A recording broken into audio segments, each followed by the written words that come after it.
Well met. Hey, what's going on? It's Tech Maki, and this is another episode of Lapis Times. So, we have some really cool news coming out this week, and of course, I'm going to cover a little bit of stuff that was talked about last week. But we have a new banner, we have new awakenings, we have a new event coming. Mod King's returning.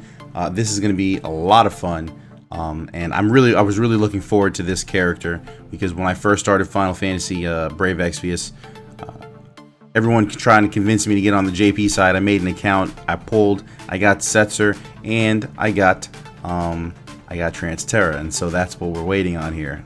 Fucking exciting, right? So, we get our 6-star awakenings for regular Terra and Kefka, which this is actually really good, especially Kefka. He's going to become a real powerhouse. I don't know if he's going to be able to compete with XF completely, but he's going to be strong as shit. So we have the banner that's coming out. Trance Terra, as I mentioned, and Setzer. These are really two good characters that go to 6-star, especially Trance Terra. I've always wanted this character, especially when I got her on JP. Just never played the game again because I don't understand the language, but it's cool. And then we have Gao and Terra and Kefka getting right up on the banner. So first, let's get into Trance Terra. Let's talk about her Trustmaster first. Soul of Thamasa, or Thamasa, however you want to say this. MP plus 30% with dual cast, and this is nice because most of the TMs work for the character that's on. She actually doesn't have access to dual cast, if I'm not mistaken. So this gives her access, and you don't have to waste a materia slot, so you can slap on all those letter and arms. So this is kind of cool. You can give her access to doing 2 spells at a time, but honestly, I don't know if it's necessary for her because she does have Chaos Wave, and that is really her bread and butter. You're gonna be using that quite a lot on her. Then she also has that full life, which is great.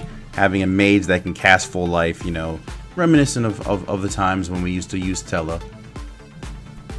But yeah, we have Trance Terra is going to bring a lot to the table. So if you're looking for another mage, a new mage, and you have the luck, or I guess the funds, Lapis or whatever, to get in there and try to get your character, try to get this 5-star character, knock yourselves out. She's a good character to have. Then we're moving on to Setzer. Now Setzer, he's a 4-star base, goes up to 6-star. This is going to be I'm not going to say game changer, but he's going to bring a lot to the table in terms of chaining. Him with Edgar, or him with another Setzer, or even you could probably even use him with Orlando if you figure out the timing correctly. He's going to be awesome. Plus, he has the ability to just kill people instantly. He's pretty cool. I didn't use him all that much when I got Terra. I was on JP. I kind of was like, yay! I tried to level her. I got mad because I didn't understand what was going on. So I waited. I've been waiting, on global for this to happen.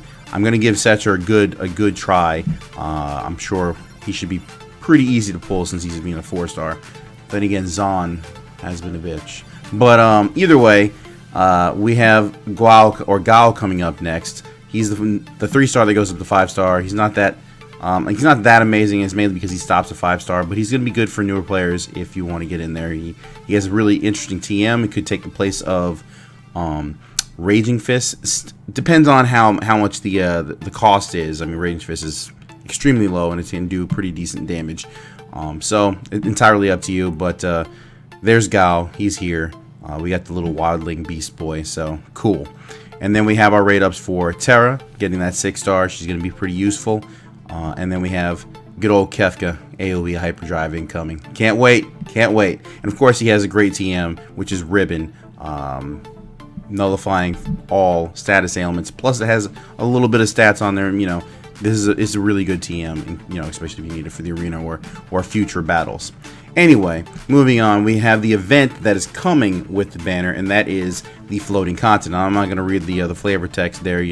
If you know a little bit about Final Fantasy VI, this is kind of where the turning point of the game happens. And this is also where you can lose Shadow. So we're going to take a moment. And we're gonna, because also Shadow didn't get a 6-star upgrade on this thing. He didn't even get a 5-star upgrade on this thing. Shadow's still living in the realm of obscurity and just being hated. So let's go ahead and take a moment and appreciate how badass he was in Final Fantasy VI. So rest in peace, Shadow. We loved you. If you lost him on the floating continent, I am so sorry for that. But yeah, Shadow, One day you might be great, bro. One day. Anyway, moving on. We have the event period that's for the floating continent. That is next Thursday until I think 2 weeks Friday, or 2 weeks after that until that next Friday.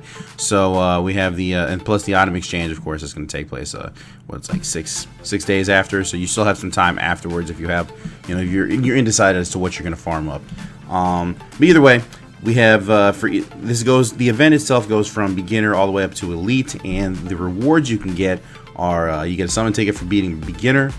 You get some fish because this is the currency. I'm not sure why they went with fish, but yeah, this is the currency for the Mod King. Maybe old boy was hungry. That could be what it is.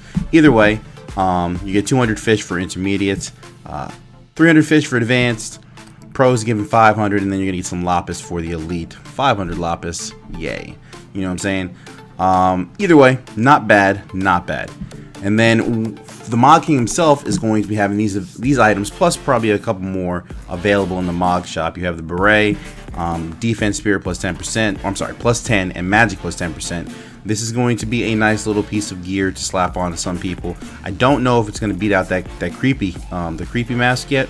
I'm going to have to do some testing on that specifically to see if magic plus 10% will beat. I don't think it will. I don't really think it's going to. Either way, and then we have the Tabby suit, defense plus 30, spirit plus 20, HP and MP plus 10%, nullifies poison. Not a bad piece of gear. It'll work for a couple characters. You can definitely use this on some if you don't have other, Trustmaster rewards already farmed up and whatnot. And then these are the characters that we're getting on the banner. Of course, they will have a bonus for fish drops. So Trance being or TT being the 5-star base of the banner, she's gonna have the 5-star upgrade, and then or she's gonna have the 100% rate up or bonus materials.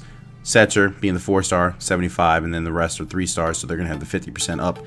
It's this is what we're used to now. So then moving on, we have our mysterious badass of the or the mysterious enemy, kind of like the other ones that used to pop up to give you extra currency. They're going to appear in Pro and Elite. This Nelipa. Good luck. Hopefully, we'll see. It says the amount of times it appears varies by level, so maybe you can get more than one Nelipa during your runs. I don't know. I didn't play the JP version, so it'll be interesting to see. And then next week, we're going to get our battle with Kefka. It looks, new high difficulty or highly difficult quest will be available. It sounds very interesting to me. I would love to have a chance to battle Kefka like this. This will be fun. Moving on, we have some other stuff coming up. Like, let's see here. What do we have? Dangerous Woman Tour. That's right, the giveaway. So they're having two contests that are going on currently. This was announced last week, I think, and that is the first one is you have to take a picture, I think, of you fighting the boss on Elite or whatever. It doesn't necessarily have to be Elite, but you have to be fighting the boss. I can't remember what the boss's name is. You're killing that boss. You take a screenshot and you post it, and you have a chance to win some tickets, some lapis, and good stuff like that. And then the second part of the giveaway is you'll have to also take a picture of yourself defeating the boss, and then you have to type in some stuff about why you love Ariana so much, or how much you love her, or how far into stalkerism you've gotten, and you can get some freaking tickets, man. You can win some tickets to her concert and a backstage pass, and yeah, so I think 2 fans can win that. So that's something. If you didn't know about this, or you didn't bother paying attention to it, if you just want to go there and see Ariana live, whatever, that's your chance, man. Somebody can win that. And then of course we have the maintenance that is coming up on Thursday. So be prepared. Get all those. Get all your pure crystal farming in before the event ends. And yeah, that was pretty much the news for today. It's been fun. I tried to get this out as quickly as possible. Things held me up. But either way, I'll see you guys next Tuesday, hopefully, provided the news comes out then. And yeah, stay classy or something. I don't know. Maki out.